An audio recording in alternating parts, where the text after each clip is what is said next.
안녕하십니까. 5급 배정한자풀이 9번째 시간입니다. 여기까지 오는 동안 여러분들은요, 제가 강조한 바를 충분히 인지하셨으리라 생각됩니다. 제가 안녕하십니까 하고 다음 말을 하려면 벌써 저 학생 뭐라고 합니다. 네, 오늘도 논리적으로 해야 되겠군요 라는 표현을 씁니다. 역시 여러분은요, 상당히 현명한 학생입니다. 바로 그 논리 속으로 같이 가보자. 첫 번째 글자요, 양양이라는 글자를 가지고 있는 음가를 그대로 전승한 기를 양자입니다. 즉 양양 밑에 밥식, 여러분은 이 두 글자를 알고 있습니다. 왜요? 5급까지 왔으니까요. 그러면 양은 밥을 먹여서 기른다 해서 기를 양자라는 얘기죠. 사실 양이라는 음가를 고스란히 따고요, 먹다라는 뜻의 의미를 가지고 있습니다. 그럼 부수는 무언지 여러분이 뻔히 알 수가 있습니다. 왜요?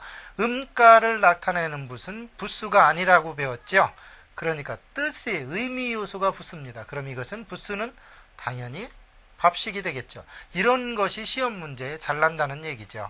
자, 그러면은요, 응용 단어를 보겠습니다. 양로원, 65세 이상의 노쇠자로서 도움이 필요한 사람을 보호하여 돌보아주는 공공시설을 양로원이라고 합니다. 물론 지금은 공공시설이 아니라 사설시설도 있죠.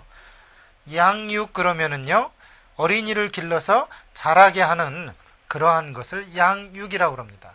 그때 기를 양자 안에는 양양자도 있다는 것 기억해 주십시오. 다음 글자 같이 보겠습니다. 이번 글자는요, 물고기 어자입니다. 사실 물고기의 모양을 본딴 글자거든요. 어떻게 만들어졌을까요? 같이 보죠. 물고기가 이렇게 생겼다가 요 머리 부분과 그 다음 몸통 지느러미 부분과 몸통의 비닐 부분과 지느러미 부분과 물방울 모양입니다. 그것이 합쳐서 이렇게 물고기 어자가 됐다는 얘기죠. 어종 그러면은요, 물고기의 종류를 어종이라고 그러고, 어물 그러면 바로 생선이나 또는 생선을 말린 것을 어물이라고 합니다.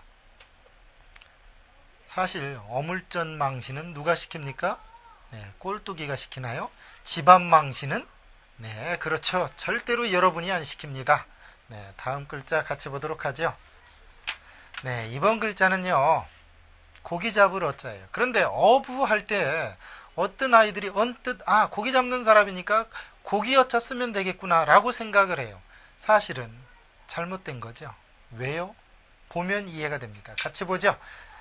물속에 있는 물고기를 어떻게 한다는 얘기입니까? 이게 바로 잡는다는 얘기죠. 그래서 이게 고기 잡을 어자예요. 그러니까 어부할 때는 당연히 이렇게 써야 되겠죠. 고기를 잡는 사람을 어부니까요.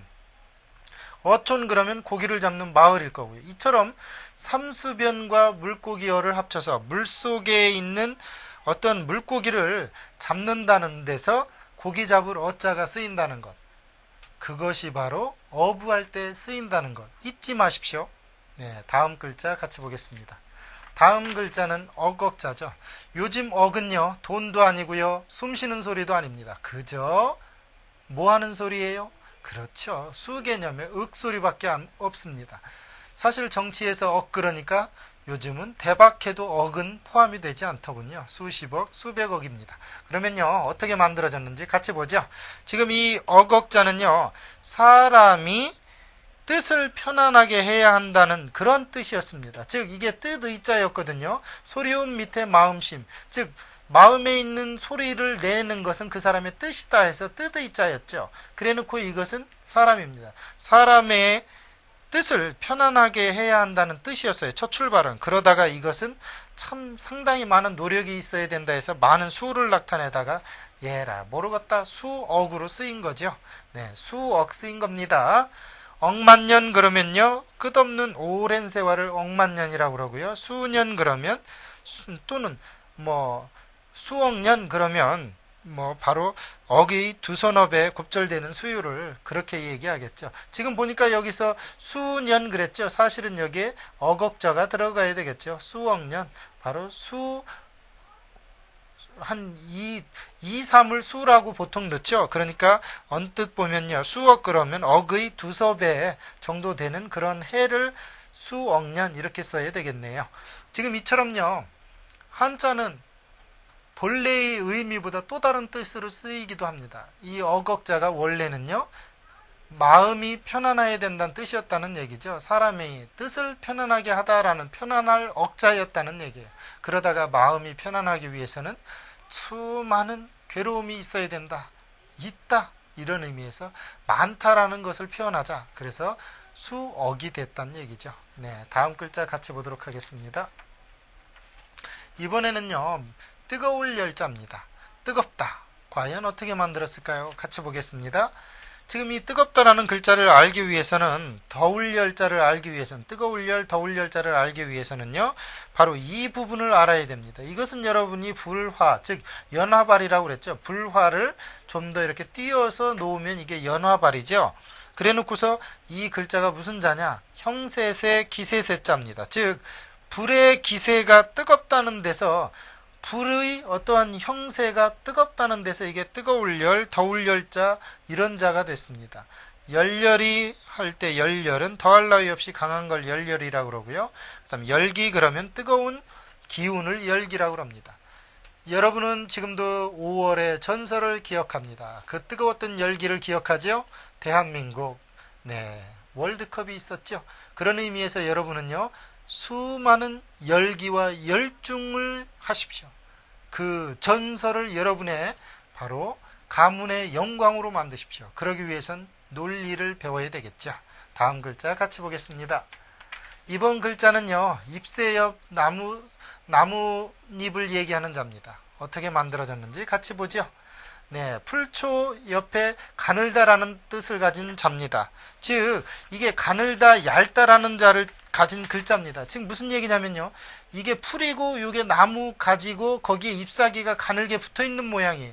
사실 이게 인간새, 세상새자지만 여기에선 세상새자가 전서에 보면 그렇게 만들어진 것이 아니고 이렇게 해서 나뭇가지에 잎사귀가 달라붙어 있는 모양입니다. 그것은 마치 잎사귀다 해서 잎옆 또는 잎사귀 옆 이렇게 된 거죠. 낙엽 그러면 떨어지는 잎이고요. 초엽 그러면 어떤 시대의 초기 부분을 초엽이라고 그럽니다. 이처럼요. 잎사귀가 꼭 잎사귀만 나타나는 게 아니고 어느 시기의 첫 부분을 얘기할 때 초엽할 때도 쓰인다는 것 알아두면 좀 풍부해진 언어 능력을 자랑할 수 있겠죠. 다음 글자 같이 보도록 하죠. 이번 글자는요. 집옥자입니다. 어떻게 만들어졌냐고요? 같이 보죠. 이게 지금 사람의 시체나 또는 어떤 주검의 모양 또는 뭐라고 그랬습니까? 그렇죠. 사람의 모양이 누워있는 모양을 그랬죠. 이건 이를 지자입니다. 눕기 위해서 이르는 곳은 집안이죠. 사람이 이르러 머물 수 있는 곳이 집이란 얘기예요. 이게 사람이 누워있는 모양이죠. 시체처럼요. 그래서 주검시, 시체시, 사람시 뭐 이런 자입니다. 또는 어떤 울타리 그 상자 같은 모양이라고 그랬죠. 뭐 요즘 말로 말하면 시체의 어떤 관 그런 모양입니다. 그러니까 그렇게 사람이 이르러서 머물 수 있는 건 집이라는 얘기고요. 가옥 그러면은요. 사람이 들어가 살기 위해 지은 집이고요. 옥외집회 그러면 말 그대로 집 밖에서 모여서 하는 행동을 옥외집회라고 합니다. 다음 글자 같이 보겠습니다. 이번 글자는요. 으뜸 또는 어떤 완전하다라는 글자입니다. 으뜸이라는 글자가 이 안에 있습니다. 같이 볼까요?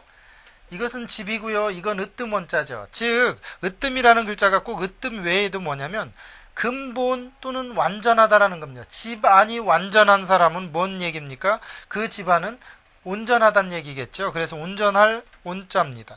즉 근본이 있는 집은 이게 근본 원형이정이라고 해서 봄을 상징하고 봄은 모든 사물의 시초이자 근본이라고 해서 근본이란 뜻이 있어요.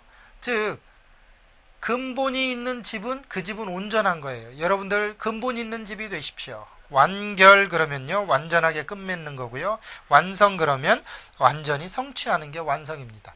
여러분 공부는 하다 말면 안 되겠죠. 완성하십시오. 그럴 때까지 노력하십시오. 다음 자 같이 볼까요? 이번 글자는요. 종요로울 요 또는 중요할 요자입니다. 이 글자에는요. 배꼽 뒤에 우스운 이야기가 있습니다. 같이 볼까요? 이게 덮으라자고요. 이게 계집 여자입니다. 즉 여자의 허리 부분을 중요하고 그 부분은 감춰야 된다. 덮어야 된다는 얘기예요. 그러니까 지금은 배꼽티가 유행해서 배꼽이 보이죠? 허리 부분이 보인다는 얘기예요. 사실은 그건 중요한 문제입니다. 왜요? 이게 중요할 요자거든요. 이 여자가 두 손으로 허리를 받치고서 그 허리 부분을 천으로 동동 감아서 감춘다. 그 부분은 중요하다. 왜요? 거기 배꼽에 바람이 들어가면 안 되거든요. 사실 몸에 안 좋죠. 그래서 이게 중요할 요 또는 요긴할 요라고 하는 자죠. 강요 그러면은요 강제로 요구하고요. 중요하면은 귀중하고 요긴한 것을 중요하다고 하겠죠. 이처럼요 원래의 한자의 뜻을 보면 건강까지도 생각을 합니다. 다음 글자 같이 보도록 하죠. 이번 글자는요 빛날 요자입니다. 어떻게 빛날까요? 같이 보겠습니다. 해일 옆에 꿩깃 적자입니다. 이게 새추고 기두죠. 새 중에서 깃이 많이 달려있는 꿩깃을 얘기하는 거예요. 햇빛을 받아 꿩깃이 빛난다. 공작새처럼 빛난다는 얘기. 그래서 빛날 요자죠. 그래서 요일 하면은 그 주에 7날째 중에 하루고요. 요령 그럽니다. 신령령자, 영혼령자죠. 요령 그러면 태양의 다른 이름을 요령이라고 그럽니다. 여러분 빛을 요자, 빛날 요자는 그렇게 만들어졌습니다. 꿩깃이 햇빛에 반사되는 것처럼. 물론 제 머리도 반사는 됩니다. 다음 글자 같이 보죠. 목욕할 욕자. 옛날에는 목욕탕이 없습니다. 어디로 갑니까? 골짜기로 가겠죠. 같이 보죠. 삼수변 옆에 골짜기곡. 물이 흐르는 그런 계곡에 가서 목욕을 한다, 씻는다. 그래서 목욕 욕자입니다. 목욕, 머리 감을 목, 목욕할 욕, 즉 머리도 감고 몸을 씻는 것이 목욕이고요. 목욕이다 그러면 머리도 꼭 감아야 되는 거죠. 욕실 그러면 목욕실을 얘기하는 겁니다. 사실요 요즘 목욕하면 누가 머리를 감는다는 생각은 잘 안 하죠. 그러나 머리 감을 목자가 있다는 것 기억해 두시기 바랍니다. 다음 글자 같이 보겠습니다. 이번 글자는 소우자입니다. 소우는요 상형자입니다. 같이 볼까요? 소의 뿔과 머리와 꼬리를 본딴 글자로서 소의 뿔 부분을 강조한 겁니다. 그래서 이렇게 바뀌었죠. 우이독경 소귀의 경일기라는 자죠. 우보 느린 걸음걸이를 우보라고 합니다. 소가 원래 느릿느릿 걷거든요. 다음 글자 같이 보도록 하죠. 이번 글자는 버두자입니다. 중요한 글자겠죠. 같이 볼까요? 손과 손을 마주 잡는 겁니다. 그러다가 이 손을 이렇게 표현을 했어요. 사실 이것만 들어가면 전부 손과 관계가 돼 있죠. 왼좌 오른우 다 그렇죠. 그래놓고 또는 당연히 손은 또 하고 또 한다 해서 일을 또 한다 해서 손일을 상징하는 글자라고 그랬죠. 즉 손과 손을 마주 잡은 사이 그것은 마음을 이해하는 벗이라는 데서 버두자입니다. 위에 뭔 얘기입니까? 그렇죠. 손을 맞잡듯이 형제간의 사랑 또는 애정을 우애라고 그러고요. 벗 사이의 정분도 우애라고 그럽니다. 우호적이다. 친구 간의 사이가 좋은 것을 우호적이라고 그럽니다. 여러분과 저는요. 친구는 아닙니다. 그러나 우호적이 되어야 되겠죠. 왜요? 마음과 마음이 연결되어야 손과 손을 잡죠. 요즘은 손을 바로 잡지 않습니다. 여러분이 클릭을 하면 됩니다. 다음 글자 같이 보도록 하죠. 비우자요. 이것도 상형입니다. 왜요? 비 내리는 모양이니까요. 같이 볼까요? 하늘을 표시하고요. 이건 구름입니다. 구름 사이로 비가 똑똑똑똑 떨어집니다. 즉 하늘, 구름, 구름과 구름 사이 비가 똑똑 떨어져서 비우자입니다. 우기 그럼 비 오는 시기를 우기라고 그러고요. 우로 그러면 비와 이슬을 우로라고 그럽니다. 우로 그러면은요, 꼭 비와 이슬이라는 뜻 외에도 임금이나 높은 사람의 은혜를 이야기하기도 합니다. 다음 글자 같이 볼까요? 이번 글자는요, 구름문자입니다. 어떻게 만들어졌는지 같이 보도록 하죠. 비우 밑에 이를 운자. 원래 비우 속에 구름이란 뜻도 있지만 비가 올 거라고 일러주는 것이 구름이라는 얘기죠. 비가 올 거라고 일러준다. 이를 운자입니다. 그러니까 말해주다라는 자죠. say that이라는 뜻이 있죠. 즉 비가 올 거라고 say 말해주는 것이 구름이란 얘기입니다. 야, 운집 구름처럼 모여드는 게 운집이고요. 운해 그러면 높은 곳에서 마치 구름이 바다처럼 많이 있는 것을 운해라고 그럽니다. 이처럼요. 한자는 한자 속에 내포한 의미와 또 논리가 있습니다. 오늘은 여기까지입니다. 감사합니다.